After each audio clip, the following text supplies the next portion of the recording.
Hello and welcome back. I am Chris with Marksman Shooting Sports in Westfield, Indiana, and you are watching Marksman TV. Today's video is a tabletop review and comparison and historical context overview of the Spanish Cetme-L and the North American M16a2.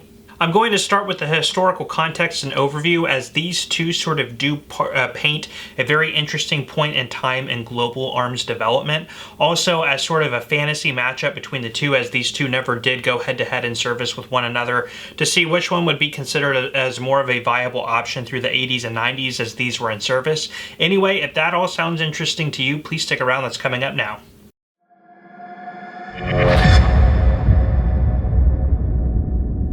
Okay, so let's jump into sort of a historical overview of these two. So both of these sort of, if we I know we're talking about the M16a2 in this and not the A1. The reason for that is because the M16a2 would go into service in 1982 up until about 1998. Now, it would stay in service past 1998, but 1998, 1999 was the introduction of the M16a4 in the Marine Corps. So we sort of have the 82 to 99 time period. This would be introduced into the Spanish military and actually start going into service in 1987, and it would stay there until 1999 when it was replaced by the German G36E model. So these two do stay in service in about the same time period. Now, the Cetme-L would only see about a decade of service, whereas the M16a2 and its later variants would still be in service today. So let's back up in time into the 1950s, which is where these rifles would have started in development. Okay, so let's back up and give some context.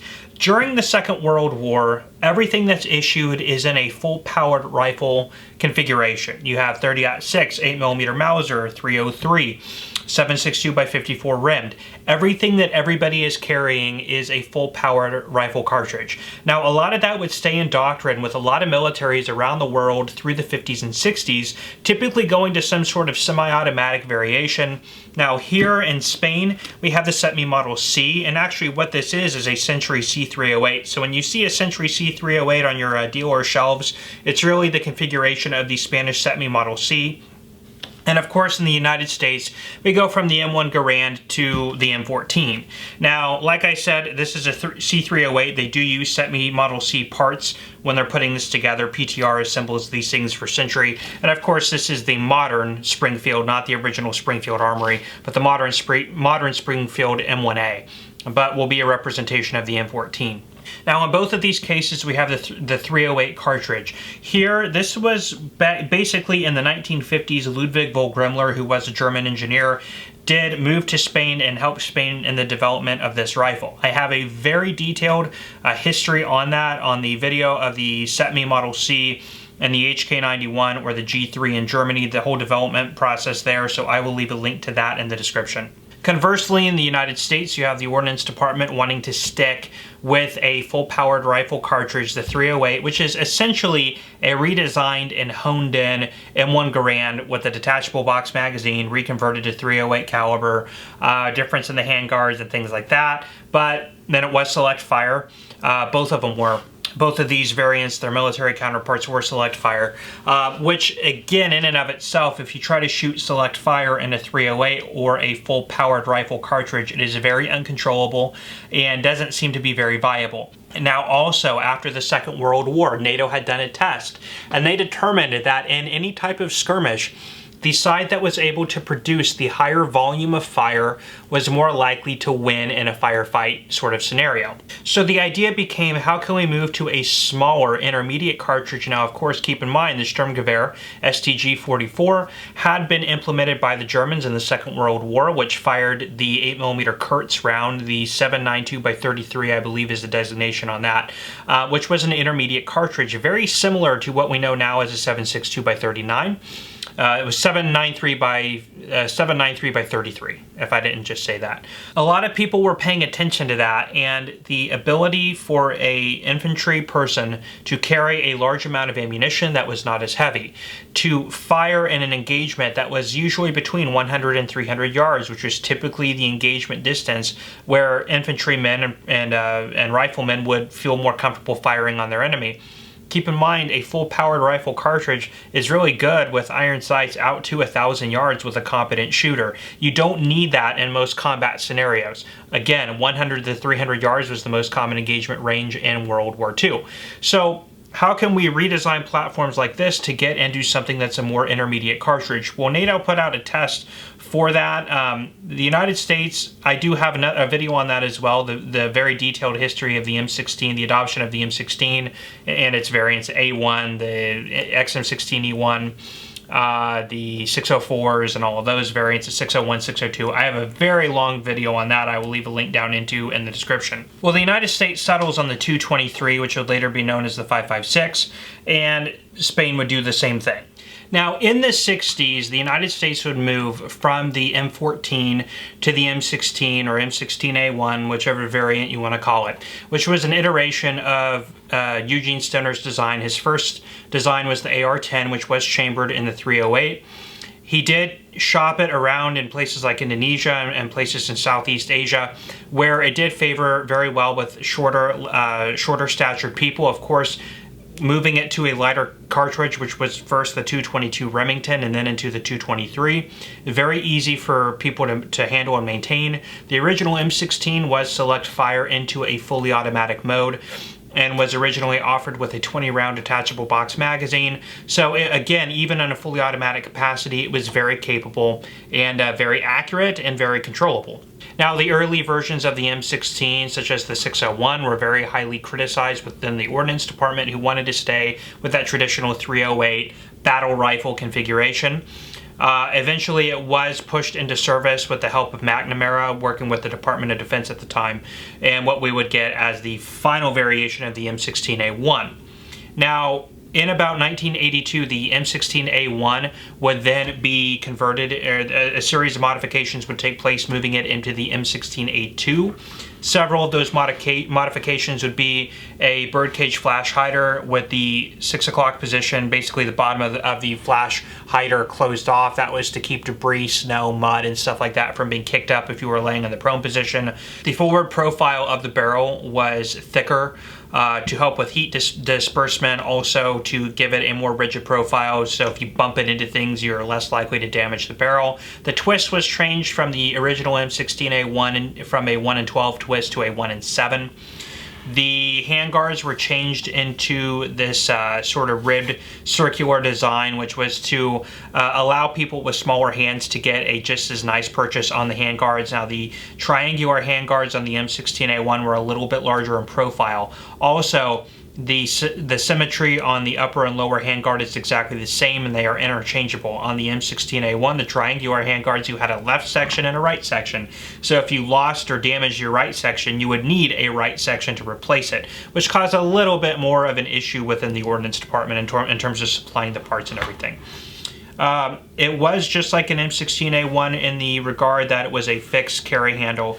Now, on the M16A1, the sighting system was vastly different. It did require the use of a tool or a bullet to adjust for windage on the back, and then your front, you needed a sight tool to adjust for the front adjustments on that. And I'll get in more detail on this when I bring in both of these for a comparison on each other. The Marines wanted to have a sighting system where both were adjustable from the rear, and all you have to do is dial these knobs. You do not need the help of any type of bullet or anything.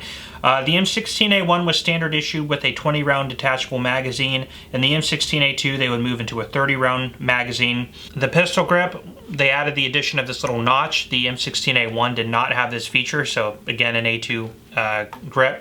And then the stock was lengthened. I don't know the exact specs for the exact length of the lengthening of the stock, but it was lengthened on the M16A2. Now, with the adoption of the 223 by the United States and actually moving into its NATO spec, the 5.56, Spain wanted to do the same thing. We're moving away from this globally. We're moving away from this full battle cartridge mentality into something that's in a more intermediate cartridge. You have France with the FAMAS at this time. You have Great Britain with their bullpup, the L96, I believe. Of course, you have the United States with the M16, and at this time we're moving into the M16A2. You have Austria with the Steyr AUG, and Australia moving into the Steyr AUG as well. So Spain decided it was time to follow suit. What they went with was basically a scaled down version of their Cetme Model C. So as you saw the Cetme Model C that I just had here, it is a roller delayed blowback system. Now a lot of people look at this and see an HK93. It is functionally very different. They are both roller delayed blowbacks, but right there is about where the similarities stop. Now, the Cetme-L would be trialed between 1981 and 1982. It would be adopted for service in 1984 and would start being delivered in about 1987, and then would be replaced by the German G36 in 1999. So for about the 12-year period it was in service, it did not favor very well within the Spanish military, and of course had a relatively short service life. Now, the two in a spec comparison, we'll start with the Cetme-L. It does have an overall length of 36.25 inches, a barrel length of 16 inches, and an overall height from the top of the sight base to the bottom of the pistol grip of 8¼ inches. The M16a2 is an overall length of 39.5 inches. It has a barrel length of 20 inches, and from the pistol grip to the top of the sight base, it is 9 inches tall. So of course the overall profile of the M16a2 is larger than the Cetme-L. Now, bringing it in for the weight comparison, the Cetme-L with an unloaded magazine is sitting at 8 pounds 4.8 ounces, and the M16a2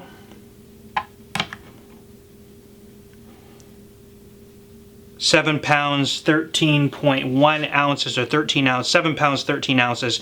So even though the Cetme is smaller in overall size, there is a weight difference of a little less than ½ pound. Of course, the M16a2 being lighter. Now, an obvious difference for that weight comparison is going to be the material that they are built from. The M16 was made from 7075 T6 aircraft grade aluminum and typically had a military parkerized finish. The Cetme-L was made from metal stampings, a steel sheet metal that was stamped, rolled, and welded, so the material that goes into this is obviously going to be heavier.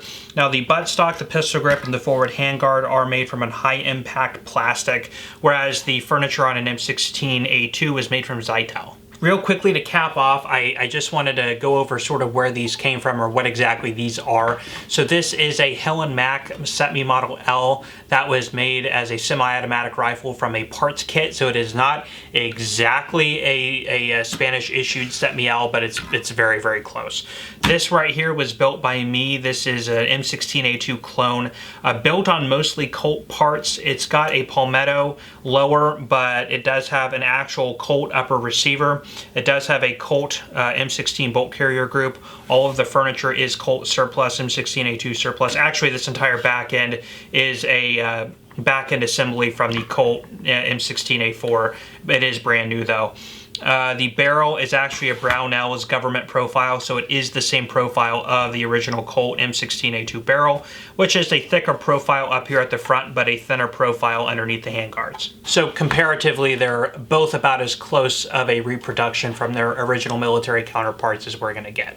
Okay, let's take a look at the barrels and the front sight bases on both of these. So starting down here with the M16a2, it did have a 20-inch barrel, which was a 1-in-7 twist government profile, as I just mentioned, and you did have a Birdcage flash hider, which was capped off at the bottom section, of course, as I mentioned, to help you with recoil and to stop you from kicking up debris and any of that kind of stuff. The Cetme-L is a thinner profile, more of a pencil profile that you would have seen on the original M16a1. The Cetme-L was first issued with a 3-prong flash hider, very much like the original M16a1 was.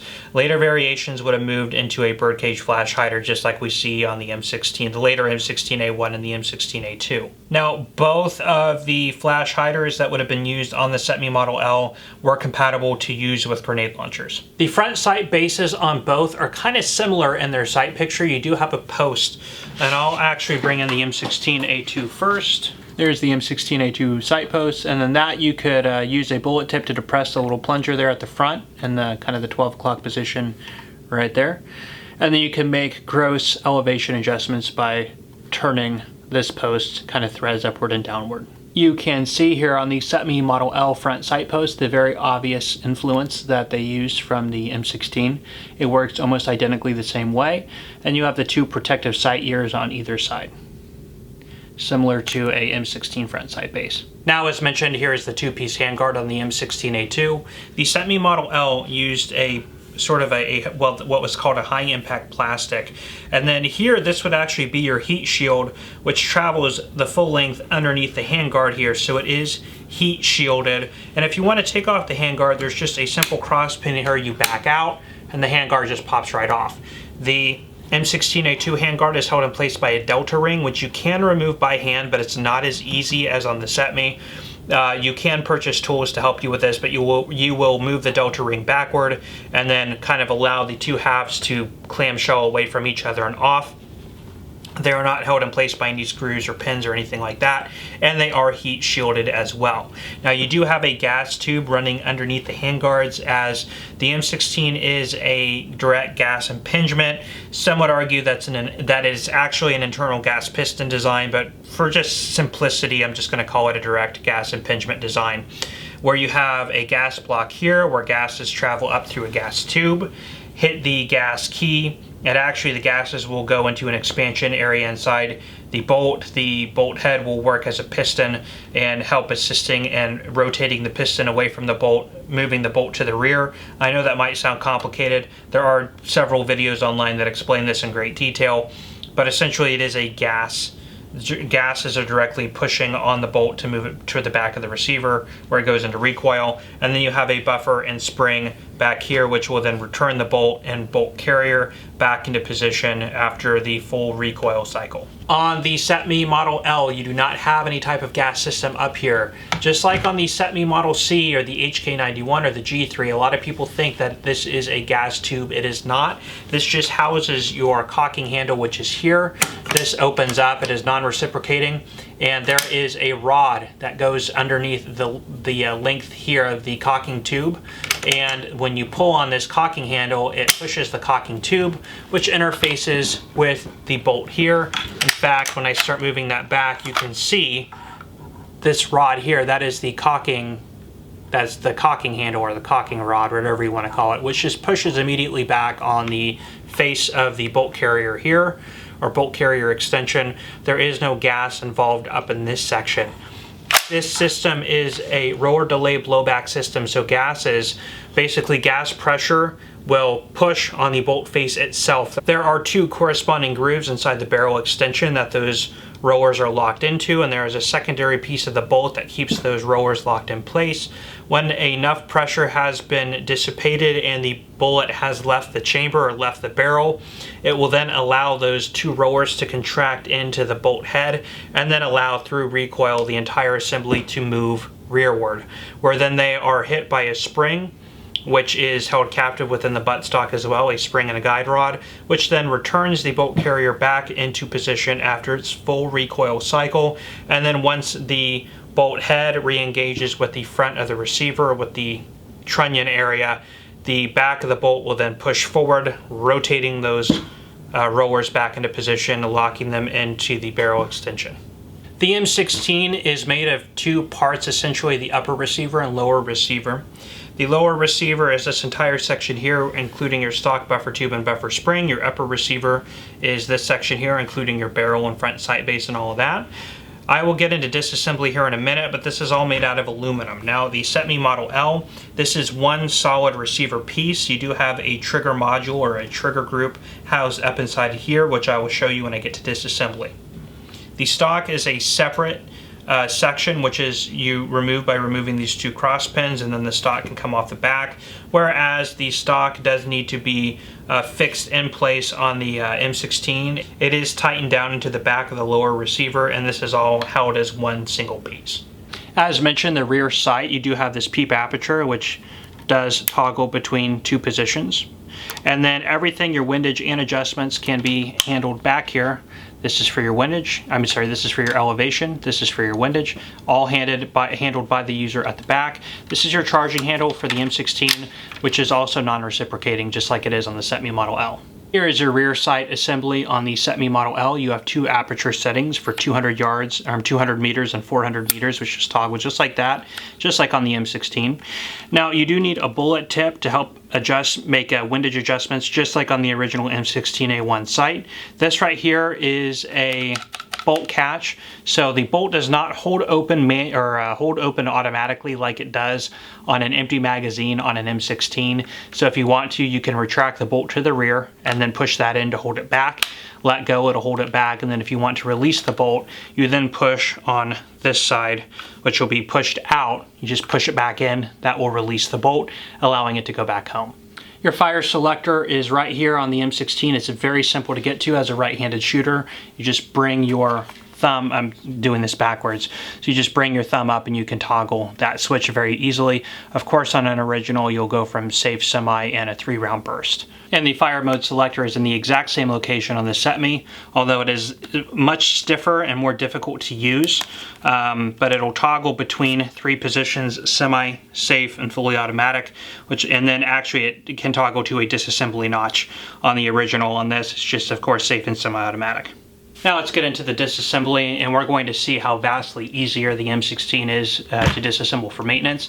But basically, we will just check that we are clear, and we are. With the bolt forward, of course, it will just push on this captive pin in the back and then slide the 2 halves apart from each other. Grab the bolt, the charging handle, bring to the rear, and that'll bring your bolt carrier out through the rear of the upper receiver. You can bring the charging handle down and out if you like. That is an essential field strip. If you want to, you can bring out this pin and separate both halves entirely. You can also further disassemble the bolt carrier by removing this cotter pin and then allowing the bolt head and firing pin to come. Firing pin comes out the back, bolt head out the front, but that's not really necessary for a standard field strip at this level. Okay, now let's get into the disassembly of the Cetme Model L, and this is going to be a little bit more involved than on the M16. So I will start by removing the sling here, and then the buttstock's got to come off. You have 2 little push pins here like you would have on similar HK products.